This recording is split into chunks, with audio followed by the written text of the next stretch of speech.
नमस्कार दोस्तों, इस YouTube चैनल पर आप सभी का हार्दिक स्वागत है। दोस्तों, आज हम चर्चा करने वाले हैं फिजिक्स के बहुत ही महत्वपूर्ण टॉपिक जिसका नाम है अपवर्तन यानी रिफ्लेक्शन। ऐसा टॉपिक जिससे संबंधित आप घटनाएं अपने दैनिक जीवन में देखते हैं। ये टॉपिक 10th क्लास की NCERT की बुक में दिया हुआ है, यानी कि अगर आपका भाई 10वीं क्लास में है, बहन 10वीं क्लास में है, तो आप इस वीडियो को उसे भी दिखा सकते हैं। और आपका कोई भी नॉन अगर RAS या IAS की तैयारी कर रहा है तो वो भी इस वीडियो को देख सकता है। खासकर आप देखें, सभी एग्जाम को ध्यान में रखते हुए, सभी प्रकार के एग्जाम को, NTPC, राजस्थान कांस्टेबल और इसके अलावा जो आने वाली पटवार की भर्ती है, इन सभी के एग्जाम पॉइंट ऑफ व्यू से काफी महत्वपूर्ण टॉपिक है। आज हम चर्चा करेंगे कि अपवर्तन क्या होता है, रिफ्लेक्शन क्या होता है, और इस अपवर्तन से विगत प्रतियोगी परीक्षाओं में किस प्रकार के क्वेश्चंस यहां से पूछे जा चुके हैं। देखिए दोस्तों, अपवर्तन स्टार्ट करने से पहले मैं आपको कुछ दिखाना चाहूंगा, क्योंकि देखिए हमारी 5 ज्ञानेंद्रियां हमें सीखने में, सिखाने में बहुत महत्वपूर्ण योगदान रखती हैं। और अगर आप इन ज्ञानेंद्रियों की बात कर रहे हैं तो इसी के आधार पर आपको मैं कुछ दिखाना चाहता हूं। आप देखें, आपके सामने एक कांच का आपको गिलास दिखाई दे रहा है सभी को। इस गिलास को आप ध्यान से देखें। इस गिलास के अंदर ये गिलास आधा पानी से भरा हुआ है तो आधा हवा यानी कि वायु से भरा हुआ है। ठीक है, कांच का गिलास है, आधा पानी से भरा हुआ है, आधा वायु से भरा हुआ है। अब देखिए, ये आपके सामने मान लेते हैं एक छड़ है या क्या है, ये मार्कर है।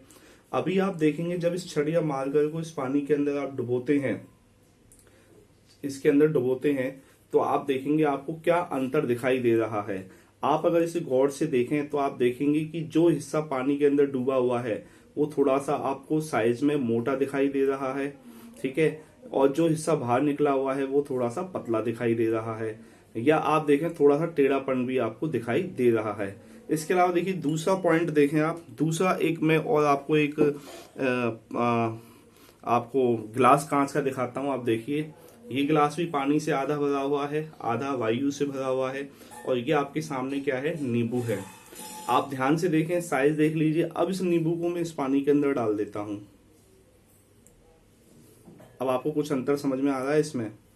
आप देख रहे होंगे कि जो नींबू है, नींबू साइज में आपको कैसा दिखाई दे रहा है, बड़ा दिखाई दे रहा है। ठीक है, इसके अलावा आपने तीसरा एक आपके सामने एग्जाम्पल और मैं पेश कर रहा हूं। आप देखिए, ये भी पानी से आधा भरा हुआ गिलास है, आधा वायु है।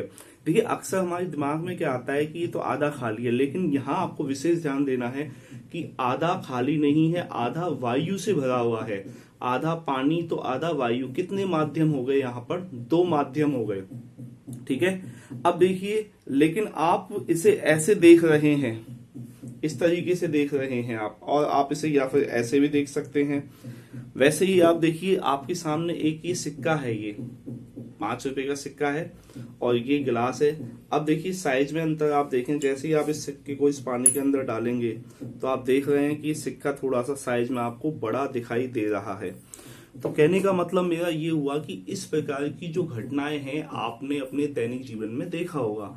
अब आप इसे यूं समझें कि जब आप पानी से भरी हुई बाल्टी लेते हैं और बाल्टी के पैंदे को आप इस तरीके से देखते हैं तो आपने देखा होगा इसका पैंदा भी थोड़ा सा उभरा हुआ दिखाई देता है। कहने का मतलब है, मैंने आपके सामने ये 3 एग्जाम्पल दिए, लेकिन तीनों में क्या समानता है?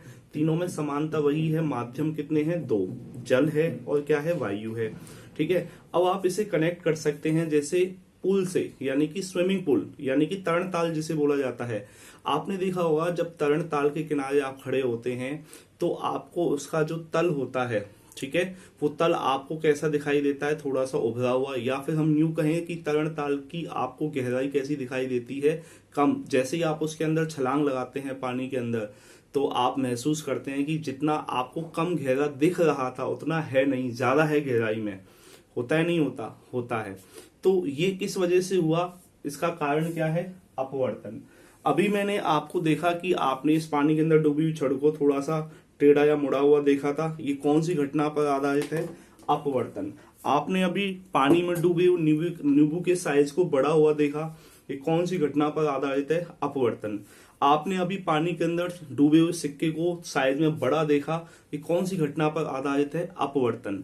कहने का मतलब ये है, मैंने 3 से 4 एग्जाम्पल आपके सामने दिए हैं, लेकिन एग्जाम में अगर ऐसा कोई भी एग्जाम्पल आपके सामने लेता है एग्जामिनर, तो वहां आपको 2 बातें याद रखनी है।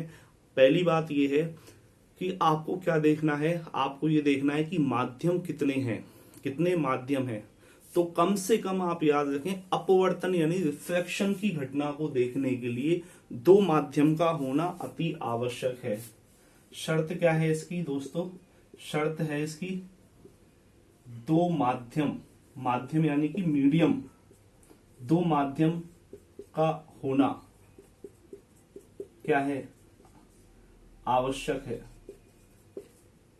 मिनिमम 2 मीडियम रिक्वायर्ड, यानी 2 माध्यम की हमें जरूरत पड़ेगी, कम से कम 2 माध्यम। आप सोचे सर 2 से अधिक हो सकते हैं क्या? बिल्कुल, 2 से अधिक 3 हो सकते हैं, 4 हो सकते हैं, ठीक है, लेकिन कम से कम कितने माध्यम यानी मीडियम का होना जरूरी है? 2 का। ठीक है, तो देखिए मैंने आपको तरणताल वाला एग्जाम्पल दिया, वैसे ही आपने पानी से भरी बाल्टी के पैंदे को देखा हुआ, थोड़ा सा उभरा हुआ दिखाई देता है। इसका कारण क्या है? इसे भी आप ग्लास वाले एग्जाम्पल से जोड़ें तो आप कहेंगे सर इसका कारण भी क्या होगा? अपवर्तन ही होगा। बात आपको अच्छे से समझ में आ रही होगी। यानी कि हम इन घटनाओं को अपने कहाँ देखते हैं? दैनिक जीवन में देखते हैं। या फिर आप देखें, अगर आप देखें कई बार आप किसी इंस्टीट्यूट के अंदर जाते हैं, कॉलेज के अंदर जाते हैं, किसी भी शैक्षणिक संस्थान के अंदर जब आप जाते हैं तो वहां देखा होगा आपने, जो रिसेप्शन या काउंसलिंग टेबल होती है उस पर ग्लास की एक क्या होती है? पट्टी होती है, ऐसे हम कह सकते हैं सिल्ली होती है। और उस पट्टी या सिल्ली के नीचे आप देखेंगे विभिन्न प्रकार के अलग अलग विजिटिंग कार्ड रखे हुए होते हैं, या इसके स्कूल के एनुअल फंक्शन की फोटोज रखी होती हैं। तो आप जब उस गिलास के अंदर से देखते हैं तो वो आपको थोड़ी सी उभरी हुई दिखाई देती हैं। कैसी दिखाई देती हैं? उभरी हुई आपको दिखाई देती हैं। और ये उभरी हुई क्यों दिखाई देती हैं? तो इसका कारण भी क्या है दोस्तों? इसका कारण भी है अपवर्तन। तो देखिए, अब हम ये जानते हैं, ये समझते हैं कि अपवर्तन से संबंधित घटनाएं दैनिक जीवन में हम कौन कौन सी देख पाते हैं। अब हमें ये समझना है कि रिफ्रैक्शन यानी अपवर्तन क्या है। देखिए, हमें ये आवश्यक शर्त तो पता चल चुकी है कि अपवर्तन के लिए कितने मीडियम की आवश्यकता होती है। तो हम कहेंगे कम से कम 2 माध्यम की आवश्यकता होती है। यहां भी अगर आप देखें तो हमने 2 मीडियम यानी माध्यम लिए हुए हैं। पहला जो माध्यम है वो है वायु यानी एयर, और सेकंड यानी दूसरा जो मीडियम हमने लिया है वो है वाटर यानी कि जल। तो हम इसे डॉट के रूप में दिखा सकते हैं। ये क्या है? वाटर है, जल है, ठीक है। तो हमने क्या किया, जो 2 माध्यम है, इन 2 माध्यम की ये क्या है? सरफेस है। सरफेस यानी कि क्या है? सतह है। ये सरफेस यानी सतह है। अब हमने क्या किया, इन 2 माध्यम की सरफेस पर एक नॉर्मल यानी कि अभिलंब खींचा। नॉर्मल यानी अभिलंब को खींचा, ठीक है, जो कि काल्पनिक होता है। कैसा होता है? काल्पनिक हम कह सकते हैं पथ होता है ये, अभिलंब नॉर्मल। अब देखिए हमने क्या कहा कि जब प्रकाश की किरण कहां से आएगी बताइए? वायु से। जल में प्रवेश करवाते हैं, 2 कंडीशन बनती है, या तो वायु से जल में आए और उसके बाद फिर जल से वायु में जाए। तो देखिए, जब प्रकाश की किरण वायु में संचरित होती हुई जैसे ही वाटर यानी जल के अंदर प्रवेश करती है तो यह सीधी नहीं जाती, तो यह सीधी ना जाकर के अपने पथ या मार्ग से क्या हो जाती है? विचलित हो जाती है। पथ या मार्ग से विचलित हो जाती है, और विचलित होती है इसका मतलब कहां की तक, किस ओर झुक जाती है? तो हम कहेंगे नॉर्मल यानी अभिलंब की ओर झुक जाती है।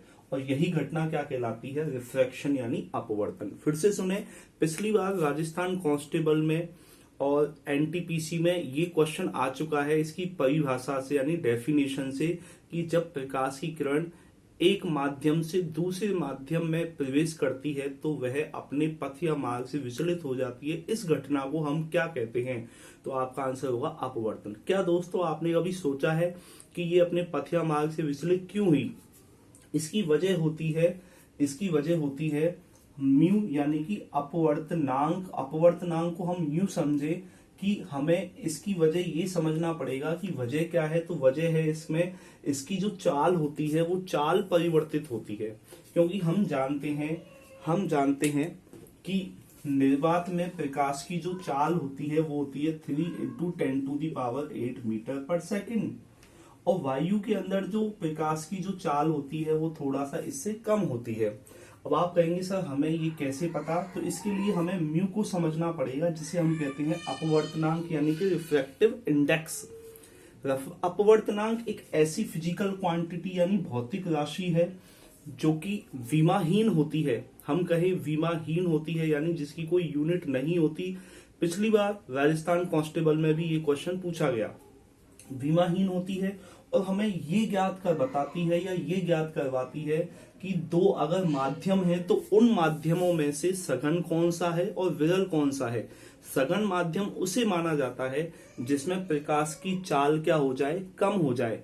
अब देखिए दोस्तों, जब वायु से ये जल में प्रवेश करेगा प्रकाश की किरण, तो इसकी चाल क्या हो जाएगी, कम हो जाएगी। अब आप कहेंगे सर कम क्यों हुई, क्योंकि इसका म्यू क्या है, अपवर्तनांक क्या है, ज्यादा है। और ये कैसा माध्यम है, ये सघन माध्यम है, क्योंकि जिसका म्यू ज्यादा होता है यानी अपवर्तनांक ज्यादा होता है, वो मीडियम भी कैसा होता है, तो जिसका म्यू का मान अधिक होगा वह माध्यम कैसा होगा, सघन होगा, डेंसर होगा। अब हमें ये समझ में आ गया कि जब प्रकाश की किरण विरल से सघन माध्यम में प्रवेश करेगी तो ये अपने पथ या मार्ग से हटेगी यानी विचलित होगी, लेकिन किधर झुकेगी, अभिलंब की ओर। अगर हम इसका उलट सोचें यानी कि सघन से विरल में जाए तो ये अभिलंब से क्या होगी दोस्तों, दूर हो जाएगी। इस बात पर भी विशेष ध्यान देना है। इसकी वजह क्या है, इसका कारण क्या है, तो हम कहेंगे इसकी वजह या कारण है प्रकाश की चाल। तो सघन माध्यम में प्रकाश की जो चाल होती है, चाल क्या होती है, घट जाती है। इसलिए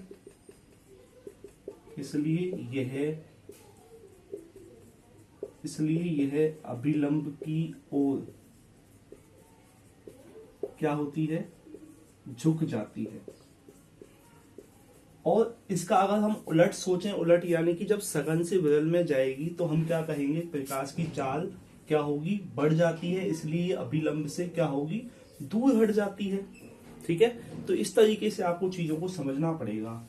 अब हमें यह भी देखना है कि जो अपवर्तनांक है, रिफ्रैक्टिव इंडेक्स जिसे हमने कहा है, तो म्यू की अगर हम बात करें तो देखिए वायु के लिए जो म्यू होता है वो होता है लगभग 1।